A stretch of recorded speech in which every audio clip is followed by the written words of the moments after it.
Hello, everybody. My name is Pankaj Thakar. I am the founder and chief mentor at Paradox Venture. I have with me today's guest, Archit Sharma, and I also have Ajay Gupta, face familiar to all of us. And the discussion today, obviously, is around Gen AI. The past few months, we've had a few weeks or month maybe, we've had a lot of discussion in this group around Gen AI. And I think lots and lots of queries came in, and many people contributed to answering those queries. And me and Ajay also tried to do a lot of research around it. And but then we said, okay, why don't we catch hold of somebody who actually possibly lives, eat, drinks, breathes AI, and we got Archit there. We just made sure that it is not as influencer avatar, but he's in real hair, and he happened to be in India, and it was a good opportunity for us to catch hold of him and have a chat with him. So Archit is a research scientist at Google DeepMind, California. He specializes in artificial intelligence and machine learning. He holds a PhD from Stanford University, where his research focused on deep reinforcement learning of large language models and generalist robots. He contributed to advancement in AI by publishing direct preference optimization, DPO, a technique that reduces computational resources requirement and lower cost by directly optimizing AI system to align with human preferences. An alumnus of IIT Kanpur and AI resident at Google Brain, his work bridges cutting-edge research and practical application with expertise in reinforcement learning, AI alignment, and probabilistic modeling. Wow. That's a very generous introduction. I read it from what I have. So great to have you, Achit, here. Really looking forward to hearing you, learning, and understanding more about Gen AI. And I leave it to Ajay to ask questions. There will be questions. If any one of you listening here wants to ask any question, please feel free to put your question in Q&A box. Ajay and me will pick up the questions as and when they come, or in the end, and answer that. So happy listening, and over to you, Ajay. Thanks. Okay, thanks Pankaj, and it's lovely to have you, Archit, today for this conversation. I've been trying to catch hold of you for last few months, and you can imagine, what it takes to get a person like you. Everybody is looking forward to it. Just to brief you, the audience here is business people, people from various domains like pharma and a lot of technologists here. So we are going to keep the discussion fairly broad, and if needed, we can go a little deep, but I think we'll keep it broad. And the area of interest, as Pankaj said, we get lots of companies to come and pitch, and a lot of work is going on in Gen AI. What we want to understand is, where is this technology going, right? There is a lot of hype, a lot of buzz around it. All of us have started to use Chat GPT or even Meta's Llama now, since it is on WhatsApp for regular use. But let's get started, right? So the first thing that we have gotten from our community is, where are we in the evolution of Gen AI? Is it all done, or is there a lot that is happening? So can you throw some light on it? Yeah, sure. So yeah, first of all, thanks for having me here. Like this is great to interact with the community, and you all have given me a very generous introduction, so appreciate that. Yeah, where is Gen AI? So I think okay, Gen AI is just a very, very young technology right now. People have been trying to forecast where it's going for a while, so I'm going to try it as well and completely fail. But right now, there's a few key things which are evolving. There's capabilities that are being added in terms of which are core intelligence. So things which we would understand as core intelligence are, if the model can understand the context being put into the model. So can it process thousands of documents or not at the same time? So these are core capabilities which are still evolving. and this will keep evolving. Goals of some companies are actually to make models which can process all the internet at the same time. So this is where the technology wants to head towards. Then the models are getting better at understanding different modalities. We are trying to understand videos. We're trying to understand images better. We're trying to understand our language better. We're trying to produce audio natively. We're trying to produce these images natively. And yeah, so these are things which are evolving right now, and this is where the technology is heading towards as well. And I guess like a few other things which are more recent is this. First of all, video generation is becoming really, really good as well. So if you have looked at some of the Gen AI generated videos, which if recently this model called VO2 was launched by Google, which generated these amazing videos with very realistic physics now. So video generation is starting to become more and more real. The content is still on a few seconds, but you can imagine it can start getting to a point in which 30 seconds or 1 minute or so on. And another very exciting and evolving topic right now is it's this umbrella term which is called reasoning. And nobody really understands why this is called reasoning, but the key idea is that on things like when you want to generate code, let's say you want the models to generate a whole software project. This is a very complicated task which involves a lot of reasoning and, oh, how should I structure my code like this? So things like these, there's very targeted efforts right now within Gen AI to make models better at generating code and reason better about math or reason better about science and so on. So this general domain of reasoning is evolving as well. All right, very good. I'm going to pick a question from one of the members attending the call. And this is, I think, an important question, right? When you generate content using Gen AI, right? Yeah. How do you protect yourself from plagiarism? Yeah, I think like this is something that is going to be fought in the courts eventually. We will figure it out. Right now, the companies are pushing the boundaries on what is legal and what isn't legal. But yeah, so okay, a lot of the content, people have had multiple opinions about this, and one opinion is all of the contents is plagiarized, which is just strictly false. A lot of the content that these models generate are fundamentally new. If you ask it to generate a teddy bear riding a rocket in moon, that's not an image that exists on the internet without Gen AI. So this kind of content is new. If you ask it to generate faces, I think this is an active research problem where, oh, what if you generate a actor's face? Do they own the rights for that or not?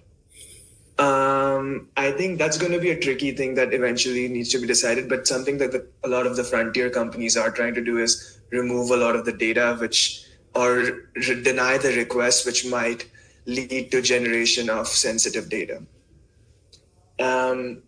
Yeah, and there are other things which I think is a relevant thing here to maybe discuss is how do we identify generated content from real content?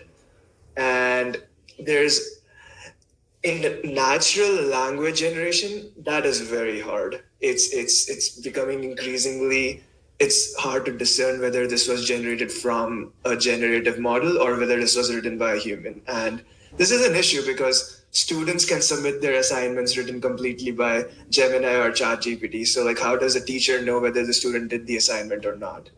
But in images and videos, there's a little bit more hope that we can watermark the images silently such that we know that this was generated by some Gen AI tool and not like a human video. So there's some research still going on this domain, but yeah, it's looking like we can, for high dimensional, for images and videos, there's more hope on watermarking, but there's less hope for natural language.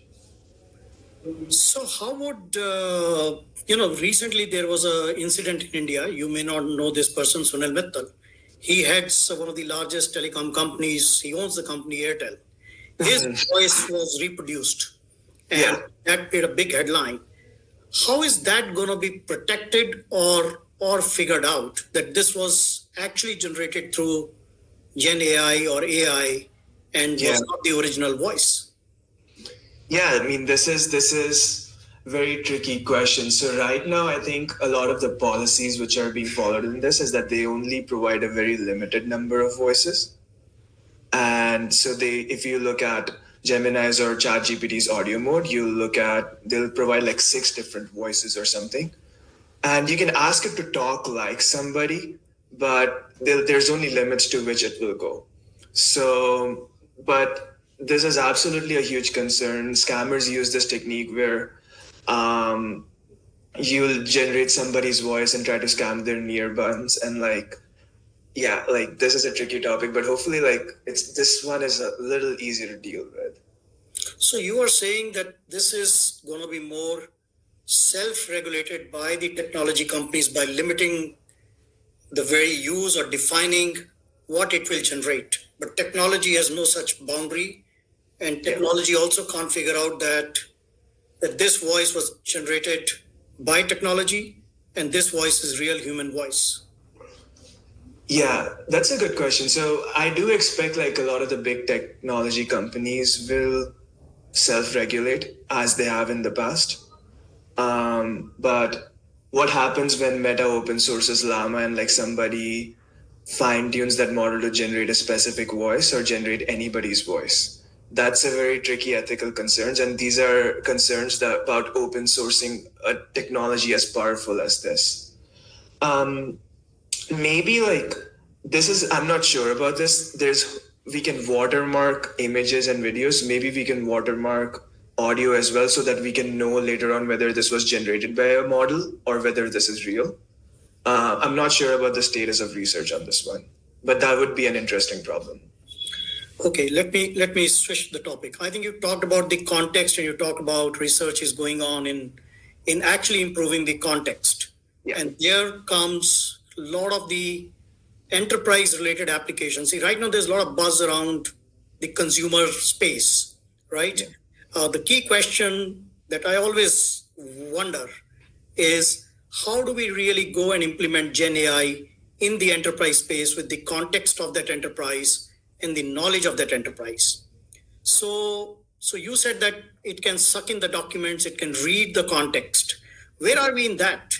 When do you see this happening, implementations happening of Gen AI in the enterprises? What are the limits at the moment? Yeah. What are the areas where you think it can happen today, and what are the areas it will happen in future? Slightly broad question, but I think it will be of great interest to hear your views.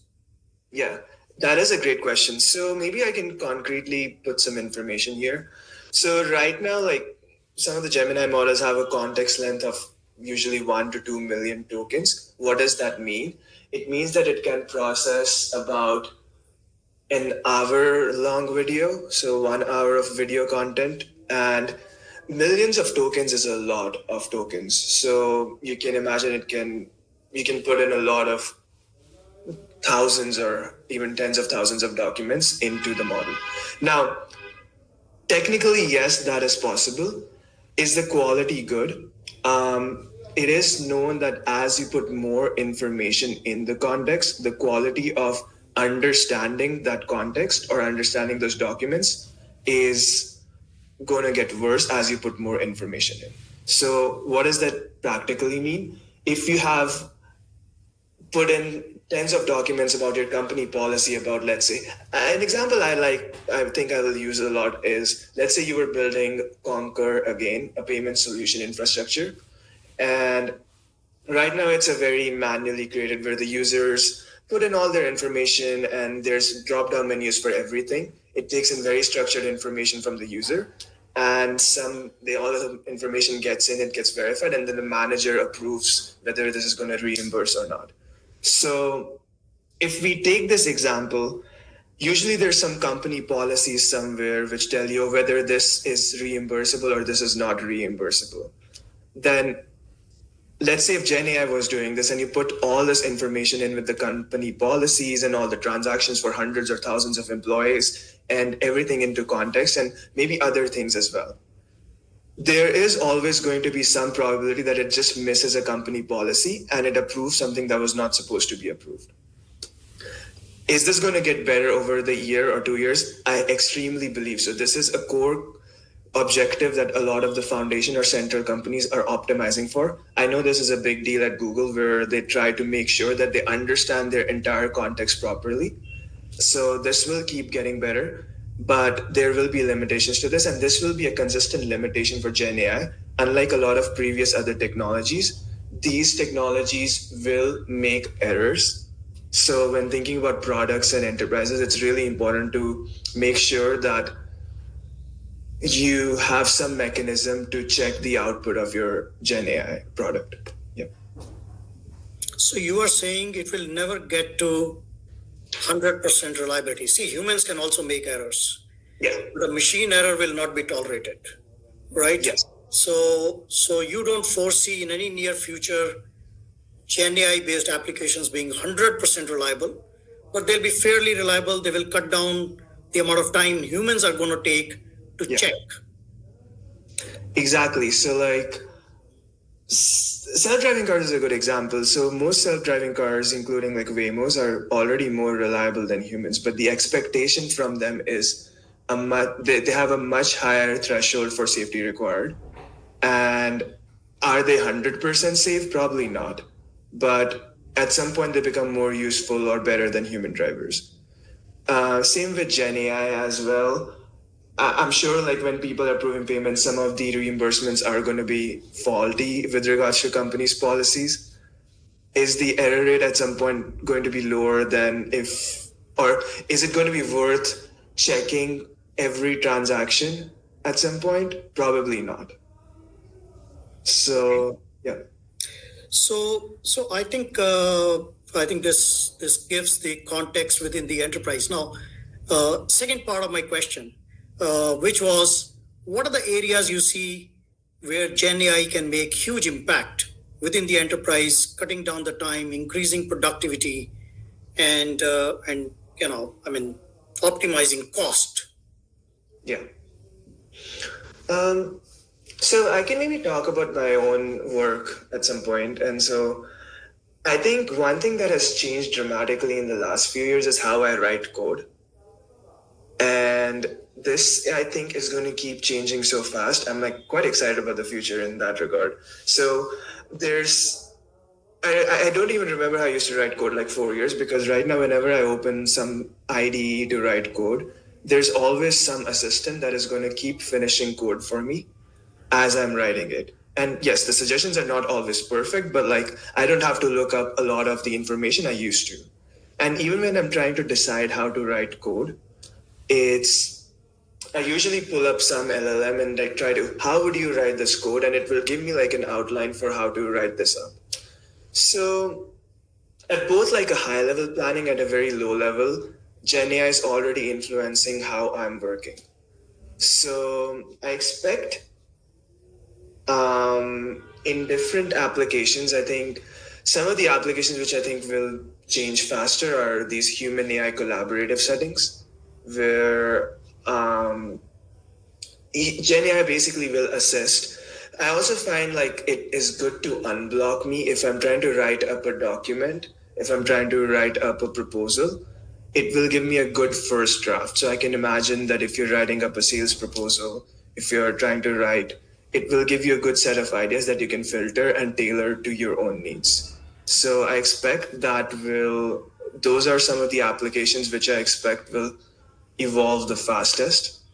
And as I said earlier, like if we are looking for 100% reliability, things where we are expecting complete autonomy, I think those will take a little longer before it becomes just useful to just let them be. Okay. I do have lots of other questions, but I think there's a very interesting question from Vikas in the chat. Can you define what is agentic AI? We heard about chatbots, then dragbots, then agent AI, and suddenly people have started to talk about agentic AI. So throw some light, give some examples, and tell us, where is this world going? Yeah, so that's a good question. So maybe like to set the context for this, I think it's good to define what LLMs are doing, what RAG bots are doing, and then maybe like talk about what agents are. So LLMs are basically roughly what I think as fancy autocomplete. So we have autocomplete on our phone for a while, and like LLMs are just a much fancier version of that, where you can ask it, it will complete any sentence for you. And that just happens to be a very useful quality to have for many different applications. Now, LLMs are trained on a vast set of knowledge, but they don't know everything. So this is where RAG comes in, is where you can put specific documents, maybe from your company's database or maybe about your company's policies, that you can put it into the language model's context. And then it can use that information to answer any further questions that the user or the enterprise might have. So this is where things have been, and a lot of the applications of LLMs in enterprise have been RAG based. What the difference between RAG and moving to agents is that RAG is indexed by some manually decided index, and the human decides that this is going to be the index and this is going to be the indexing technique, and this is what we're going to put in the language model's context. The difference towards agents is that the LLM will now decide what information it wants to use. And the information is not necessarily just going to be about databases. It's going to be about, it can maybe call some APIs as well. It can look up some information. It can look at the weather if it wants to. It can call certain tools, which is what makes us an agent that is taking actions and interacting with the external environment and using all that information to autonomously decide the next action. And this is what roughly agents mean. So maybe going back to like what the payments infrastructure, if we were rebuilding Concur right now, how would the agentic AI work there?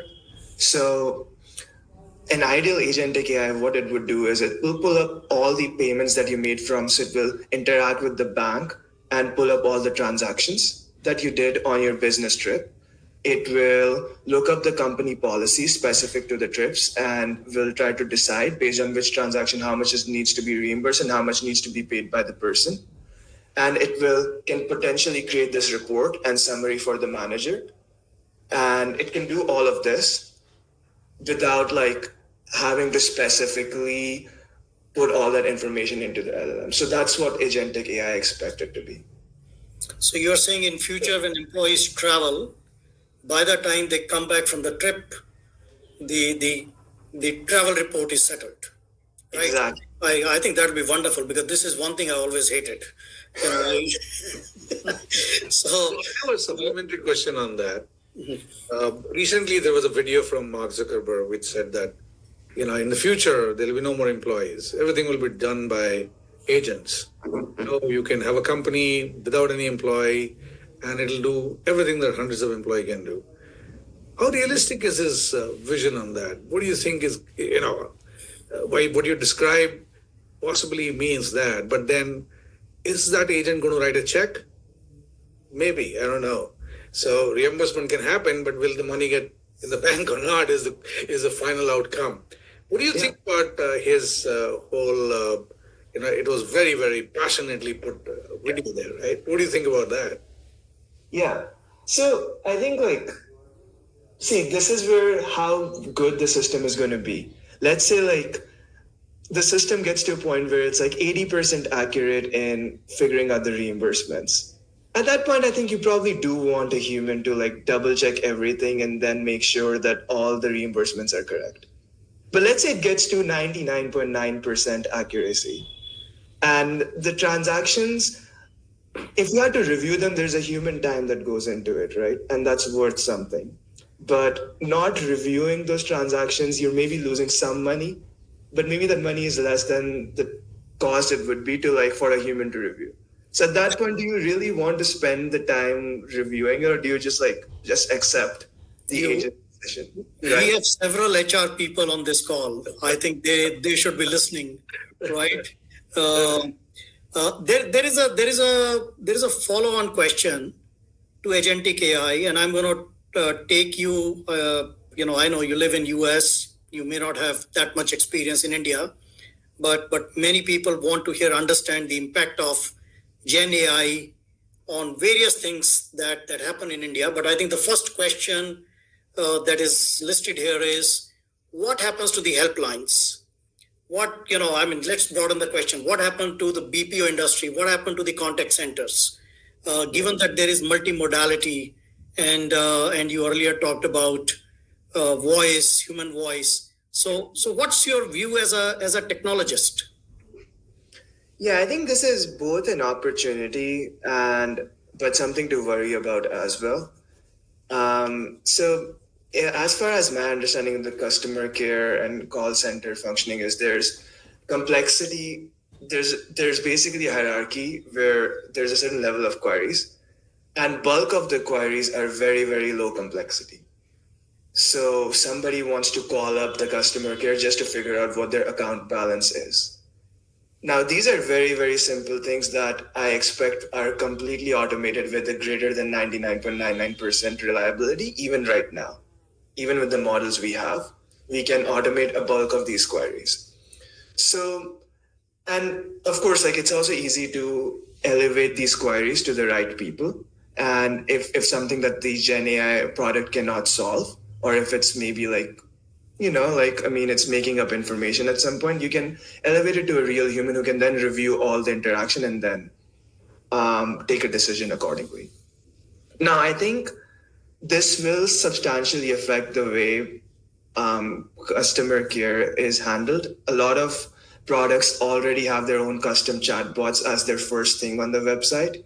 And I expect, like, when people want to talk to a human, they'll first have to go through a Gen AI agent as well before talking to a human. And as the models get better, the number of queries going to humans is going to reduce over time. So what is the solution here? So I think the companies in India are well positioned to take the onus and,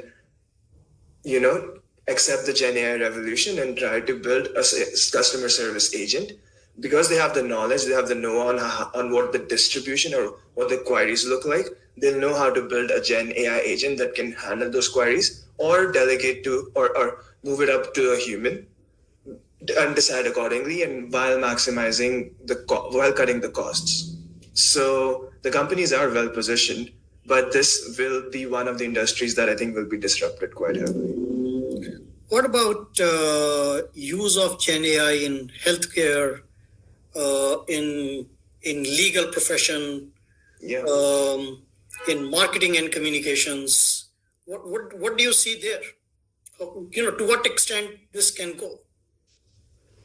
Yeah, so I think one interesting question that comes up in legal professions is, like, who's liable if a Gen AI makes up a fact or messes up your application? Is the company that made the Gen AI product liable, or is the human liable? So I think that's going to be something that will decide how, let's say, the Gen AI in legal space is going to go. So I do think, like, as somebody who's like preparing like a visa application right now, like, I do expect, like, it's actually quite easy for me to put in the information into a Gen AI and then try to get an application out of it. It's not going to be 100% correct, but I can review the application. This was just something I'd have to do if I was working with lawyers as well. So the question to me is, the only thing that is missing right now in some ways is like a product interface. Is it possible that it'll replace the judges and the whole system, because it'll know everything by default? So correlating that with some judgments here and some judgments there and coming up with their, I think what you're saying is, as the time goes, that could actually go past human. Yeah, and there's already been research, like, in fact, well before the Gen AI revolution, was like that sometimes AI systems are often fairer than judges in giving decisions. So I think that's going to, I do expect the judges it's going to be trickier to, like, say the Gen AI should give the judgments. we will see. But like I do expect like a lot of the work that lawyers do will be at least assisted by Gen AI going forward. There is a question which is related to the use of technology by all of us, and your generation, coming generation, next generation, right? What happens to human beings? Are they going to get more lonely with this playing with the technology all the time, and now technology assisting you even in your job, so your collaboration with your colleagues and co-workers goes down even further? So what do you see? Do you people discuss that when you're doing your research in the academia and in the company? Yeah, like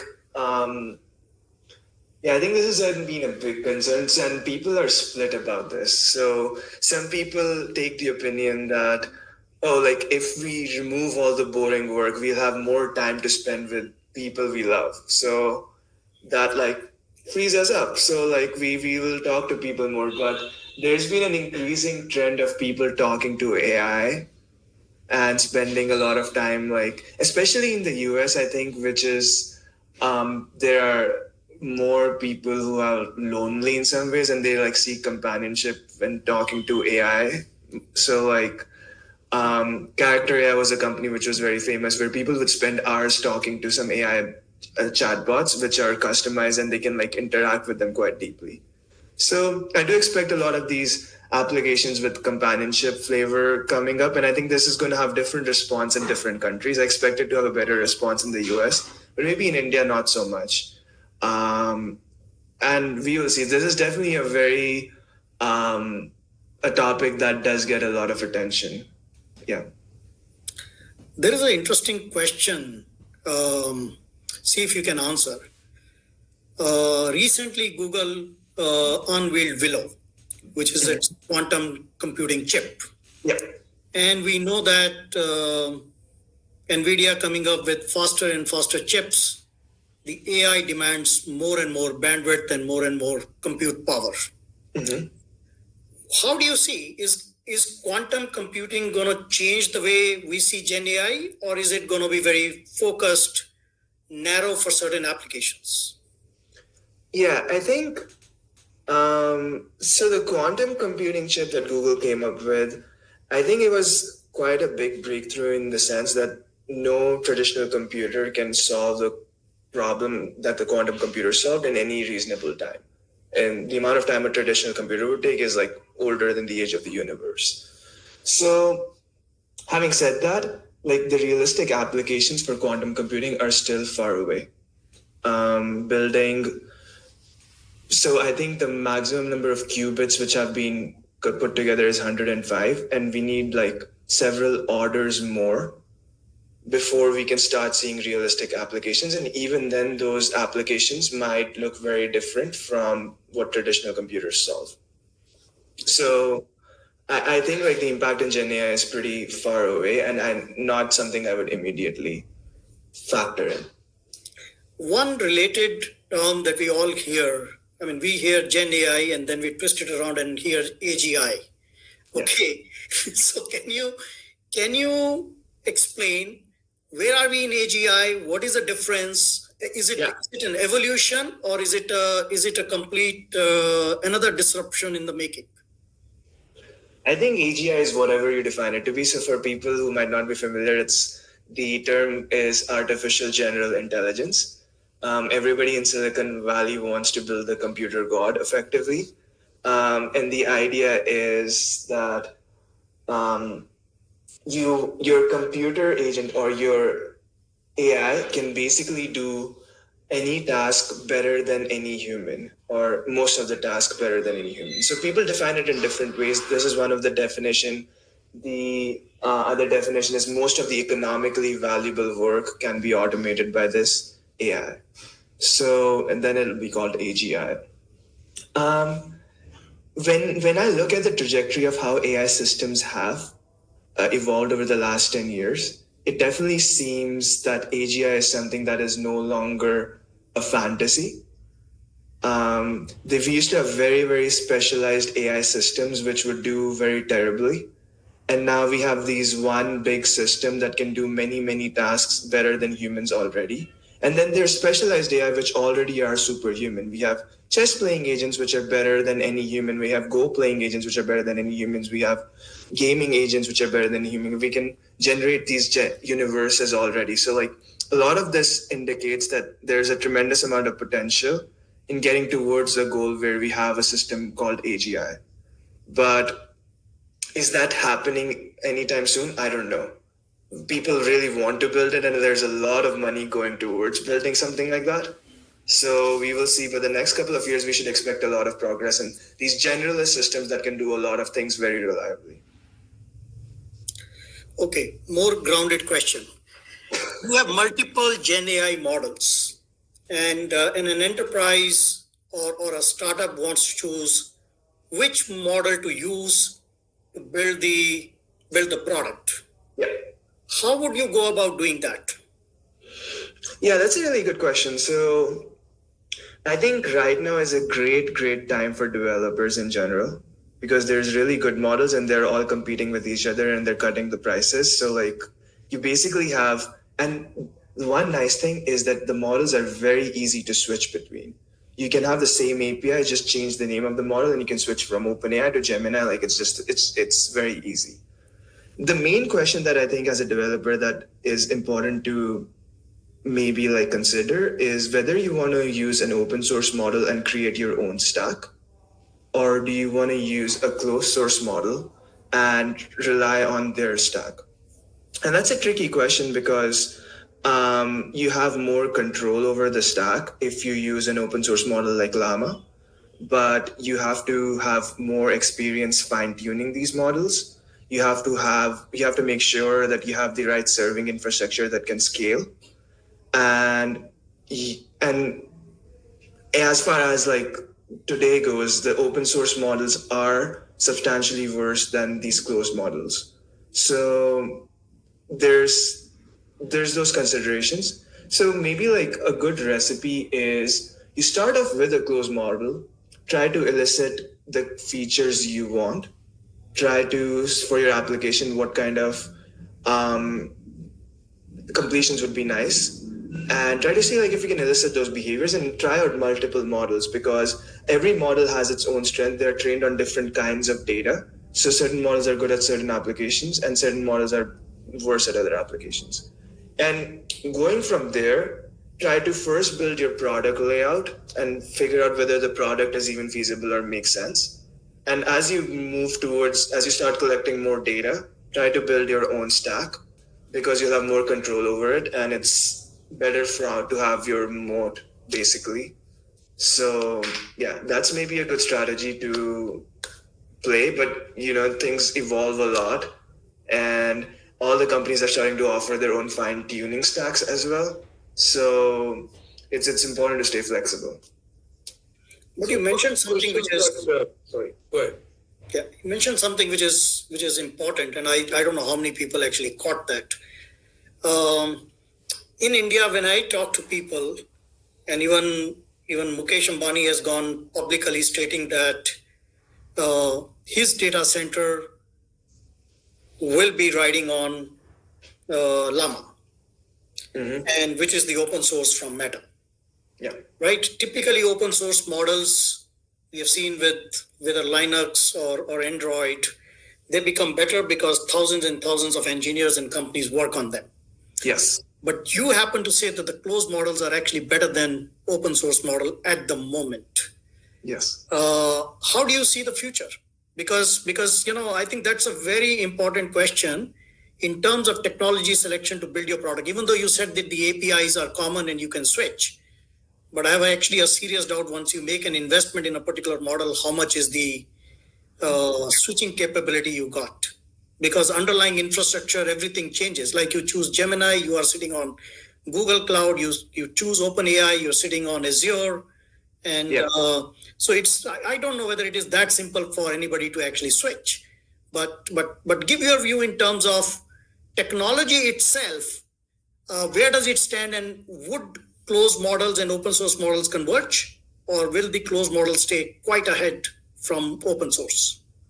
Yeah, I think that's a good question. So honestly speaking, it's not even clear if Llama will keep open sourcing the models. So in some ways, like they're burning a lot of money open sourcing the models, and part of Mark Zuckerberg's strategy is basically undercutting some of the closed source developers like OpenAI or Anthropic.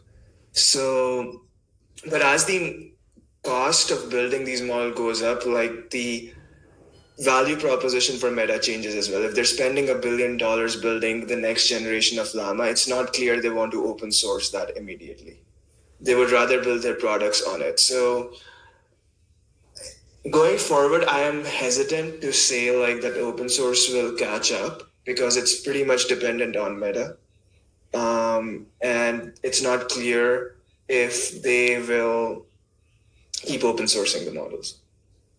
So, supplementary question to that, there's a lot of discussion in India, because as you use these foundation models, you also push a lot of data out to them, right? And there's an increasingly feeling that for the reason that you want to secure the country's data, you want to build a foundation model in the country.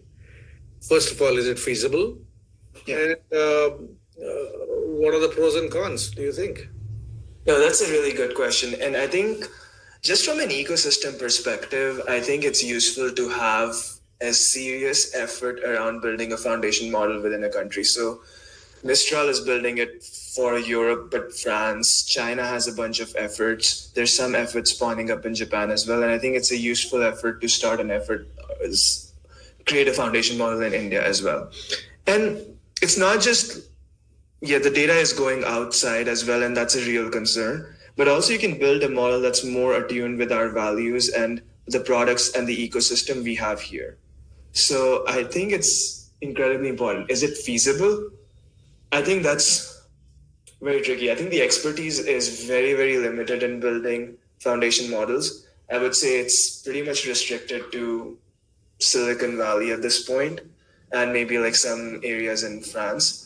And it's very few people who can execute all the details correctly from the infrastructure to data to the modeling level.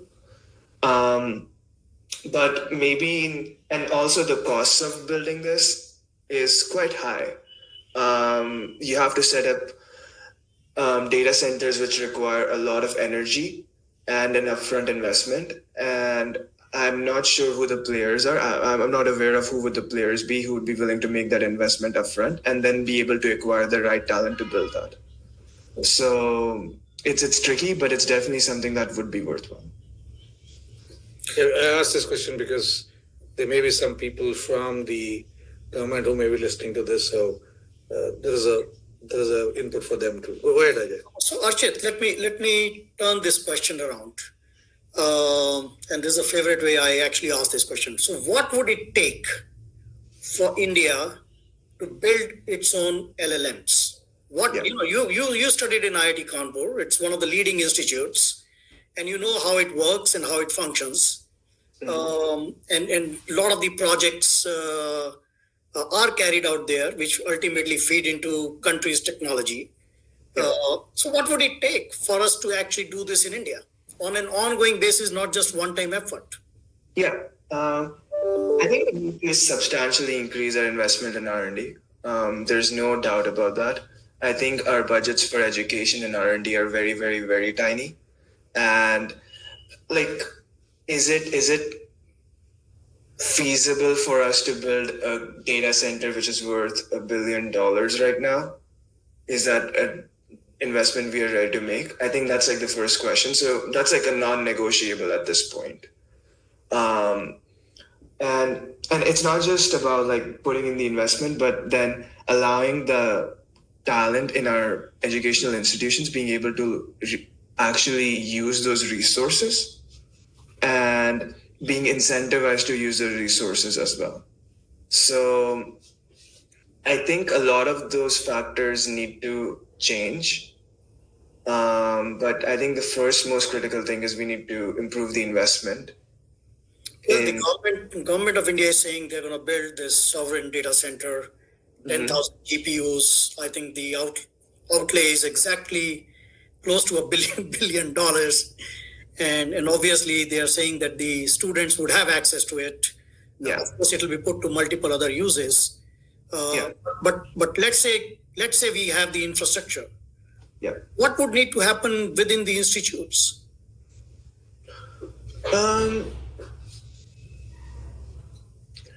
Yeah, I think there's a couple of things. I do think like some of the IITs have like a good like entrepreneurial culture already. So just being incentivized and like given resources and given a good incubator, like okay, so just two questions. Do we want to build an LLM or do we want to build a product around it?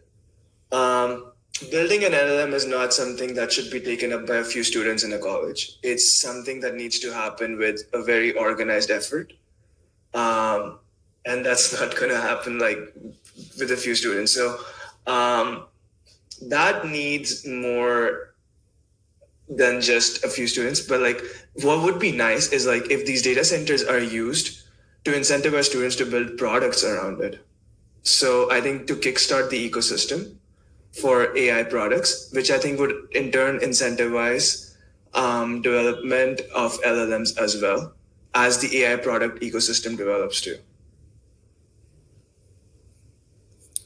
Okay, I think there is a question which you alluded to, and which is coming up again and again. When you move applications from current enterprise applications to Gen AI, or people talk about that products like Search GPT, right? There'll be many products of that nature, right, which are Gen AI based, and these will replace the way search is done today. What happens to compute and energy consumption? What's happening in that space that the order of a magnitude of compute and energy that is required today, to me it personally sounds quite infeasible that trend to continue. But what's happening in the space so that we are actually not consuming as much, or we are better off than what we are today? Yeah. So in terms of compute and energy consumption, what I think is the key challenge, to the best of my knowledge, I'm not an expert in this, is that we basically have maxed out how many GPUs we can put on a single state's grid.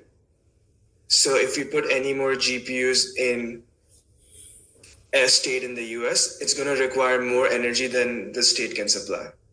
So what there's basically two solutions for this at this point. You either create new energy sources. So there's a lot of investment going in nuclear energy right now to create nuclear power plants that are specifically going to power these data centers which are going to have an order more magnitude of GPUs. And the second, excuse me, the second thing I think which is happening is people are trying to figure out how do we distribute these data centers over multiple states. So instead of locking up all the energy and compute in one single state, what if we could put up data centers in multiple states and use them simultaneously? And there's many challenges in those as well. I would be more optimistic. I think increasing the energy consumption is tricky. There's definitely more regulatory requirements, but there's a lot of push and incentive to do this. And I think as the number of products using AI increases, there's going to be natural incentives to keep setting up these data centers more and more. So I am optimistic about this at this point. There's definitely technological challenges like right now to like keep scaling this up. But yeah. Okay, I'm going to switch gears now. When startups are using these foundational LLMs to build products, what is the defensibility of such a startup? Yeah, I think that's like a very, very tricky question. So I think a good example is Perplexity. Perplexity started off as a startup which used Google's search retrieval index, and it used other language models, and including llamas. And a lot of people commented that saying it's just a wrapper company, and it's very easy for any big tech company to build this and just replace them immediately and make them completely completely like not useful. So I think it's been interesting to see Perplexity is used a lot. It's a search engine that people are using over other engines. But now like OpenAI has launched its own search GPT and Google has been doing more and more stuff with AI based search. So finding your specific moat is very tricky. But I think the biggest moat you can develop is building a good product interface on top of AI. So it's important to not compete with the large AI companies on their core capabilities, but try to build a product which gets better as these foundation models get better. And then try to acquire as many, if you're building a consumer tech, try to acquire as many users as possible. Or if you're building a domain specific track, try to acquire as much domain specific data as possible. So these are your two modes, in my opinion. And you should probably try to do that and not compete with the core competency of foundation model companies. I think I was just about to ask you that. So if you move away from the core competency of these guys while using their, whatever capabilities they have, I think and you have some different core capabilities. For example, in defense, right? For drones, you want to use AI for assisting, but you want to use drones for agriculture purpose or for any other purpose for that matter. Your own core combined with these guys could actually be a big moat, right? Yes, exactly. Like drones is a good example because the tech in drones is pretty deep as well. So it's not like Google can pull up a drone company in a day. So, and there's a lot of domain specific data as well. So that's a good company where you can expect to have a deeper moat. And but search engines is the trickier part where I'm not entirely sure how much the moat exists. I guess that was very opportunistic. They thought somebody Yeah. would buy Yeah, them. no, not only search engine. Like if somebody were to build a agent for healthcare, if somebody were to build an agent for a law firm, I mean, we are really talking. So we're not talking about replacement here. We're talking about co-pilots or agents. Yeah. Now, how far these guys can go? I mean, if I see something, is the technology at a stage, and LLM's own foundational knowledge and training at a stage where I can spend 2 weeks to 2 months to maybe 6 months to create a similar Me Too product? Yeah. I don't have a strong opinion, but some people do argue that there's an advantage to the incumbents in these situations, especially law firms that can like spin up these co-pilots because they have their domain expertise as well. Mhm. And they can like build these co-pilots and they have the reliability as well than a new startup coming up and claiming to and they have network as well, like for their clients, and they can deploy faster. So there's some argument to be made that some incumbents have an advantage, but you should never not dream. So yeah. That's a good one. I like that. Yeah, for example, HR tech, right? HR tech is pretty unique for some companies. And everybody has a different HR tech, maybe 10 different. Nobody is really good or bad. They're equally good, but they approach in different manner. And but each one of them, the top 10 HR tech company, even if they use these foundation model, they will still be different from each other. And I think that would be the strong mode. So I think your own expertise to build a business that you have built, combining and using AI to actually enhance it or take it further, is the key to the whole thing. And I think the only thing the avatar may change from whatever you're doing, you may change to an agent, and that agent could do specific thing. That's what I think. I don't know if you agree with me. I tend to agree with that take, yeah. So Archit, one of the last questions, let's see how much time you take to answer this question. There are a lot of entrepreneurs on this call. And I'm sure they're listening to you, and you're fresh with a fresh mind, a lot of fresh research. And I don't know how many people actually caught on. Archit did a paper on DPO, and DPO is a basis for Llama's product. So his work was appreciated by none other than Andrew Nag, right? Because that's a very unique piece of work. So if you had the freedom and resources, and I know many VCs approached you, if you had all the freedom and all the resources to do anything as moonshot, what would you be doing? Yeah, that's a good question. This is not the moonshot I was thinking, but I was recently doing the payments thing, which I was like a little frustrated by, and I was like, why am I still doing this? This should be easily solvable, and it should be able to take all the information. If I really were to build a moonshot, I would completely rethink how we interact with our devices. So, right now, my iPhone is structured as applications, and I open each application, gives me a different information stream, and it's a fairly outdated way to like think of how I interface myself with information. One thing these AIs are good at is taking a lot of information and assimilating it differently for me. So if I were building a moonshot product, I would try to build something which would take information and all the digital information I interact with and try to rebuild the experience for the consumer. Okay, I think we are pretty much out of time. And I know, guys, on the call, there are lots of questions still there. Raghav, maybe we can take note of it, and let's see if we can address that in the next webinar. Thank you so much, Archit, for your time. I think it has been a very engrossing conversation. And thanks everyone for participating and putting your questions on the Q&A. I think it has been lovely chatting with you, Archit. And a very happy New Year, season's greetings to everyone. And thank you for joining. Thank you. Bye-bye. Thank you, Archit.